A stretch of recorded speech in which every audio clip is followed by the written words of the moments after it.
चाहे अजहरुद्दीन के बोलें, चाहे अपनी एक कोलकातार मुफस्सिरे केरामगण के बोलें, प्रत्येकेरই तर्जमाते डेंजारास भूल আছে। যে ভুলে তাদের উপর কুফরিয়াত লাজেম হয়ে যাবে। আপনি যদি বলেন যে আপনি এখন বাংলা কোরআনের তরজমা গালা দেখবেন, বাংলা কোরআনের তরজমা গালা ওয়া জাদাকা দল্লান ফাহাদা তরজমা করতেছে, আপনাকে পথ ভ্রষ্ট পেলাম, আমি আল্লাহ হেদায়েত করিলাম।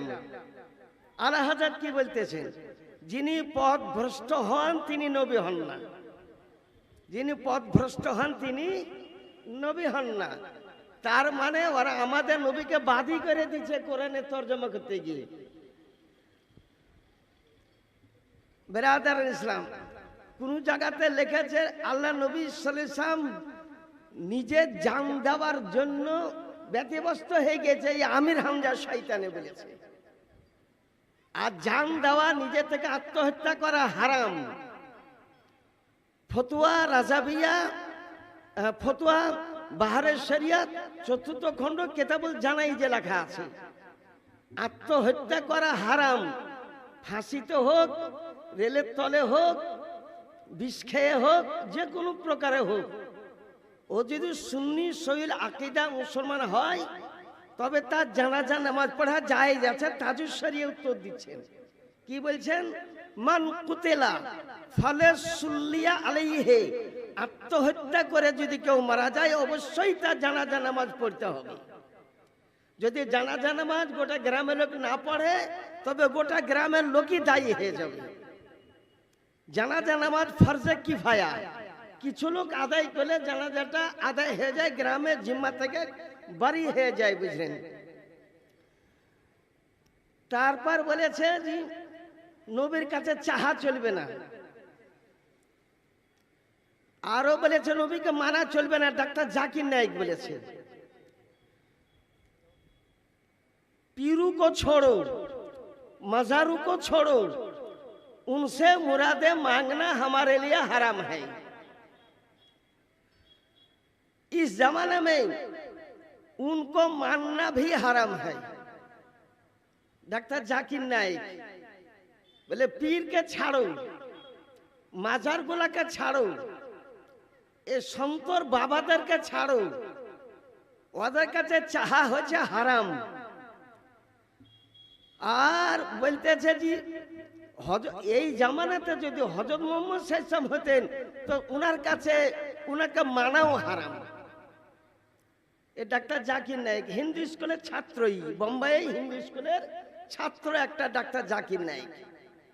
তা না করে আমি বলছি নামাজ পড়ো, রোজা করো, আর নামাজ পড়ার পরও কাফের হয়, রোজা করার পরও কাফের হয়।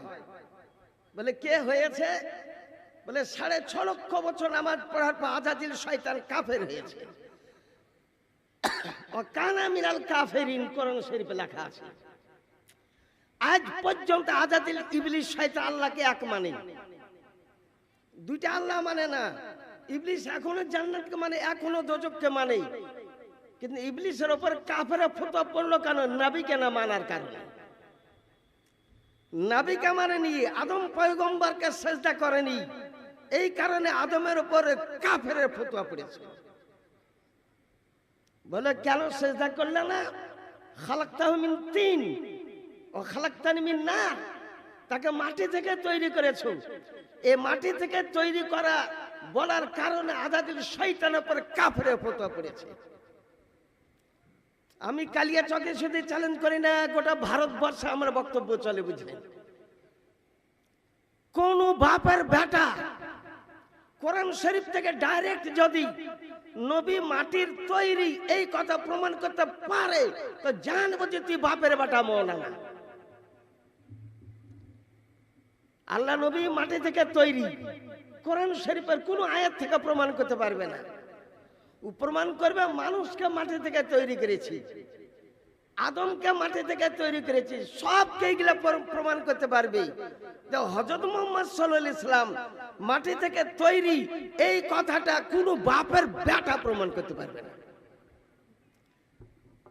বেরাদারান ইসলাম, তো রাসূলুল্লাহ সাল্লাল্লাহু আলাইহি ওয়াসাল্লামের তাখলিকের কথা আমি বলছিলাম, উনি তো নূর থেকে সৃষ্টি। আলা হযরত ইমাম আহমদ রাজা খান বেরেলভী বলেছেন, নবীকে নূর মানাও ফরজ, নবীকে বাশার মানাও ফরজ।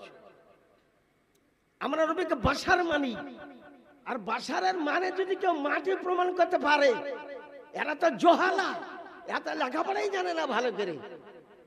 আমি প্রতি মাসে তাকাসুস করাই, আপনার মালদাহার ডিস্ট্রিক্টের ছেলেরা যায় তাকাসুস করতে, মুক্তি লাইন পড়তে, বুঝলেন।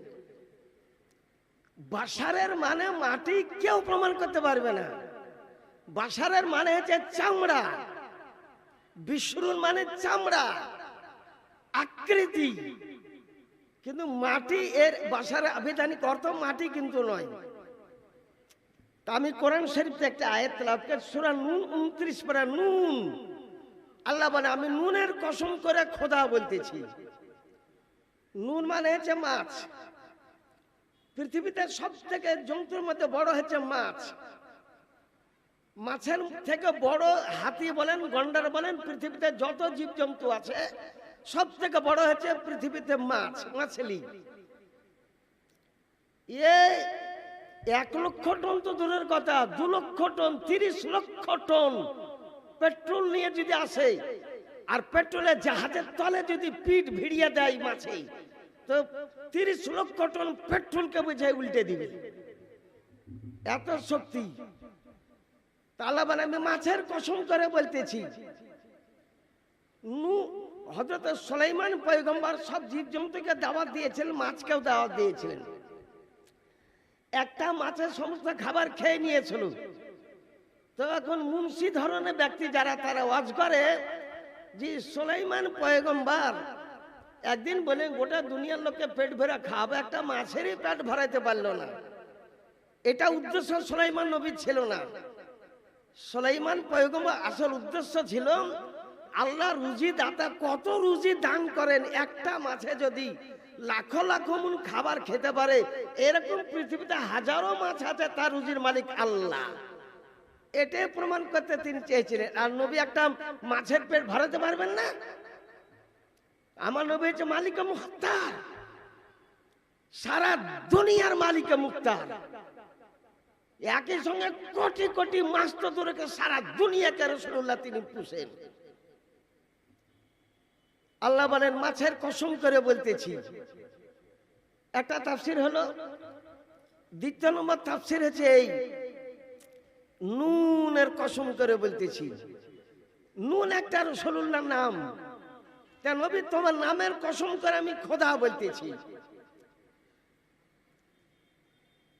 ওয়াল কালাম, আর কলমের কসম করে আমি খোদা বলতেছি।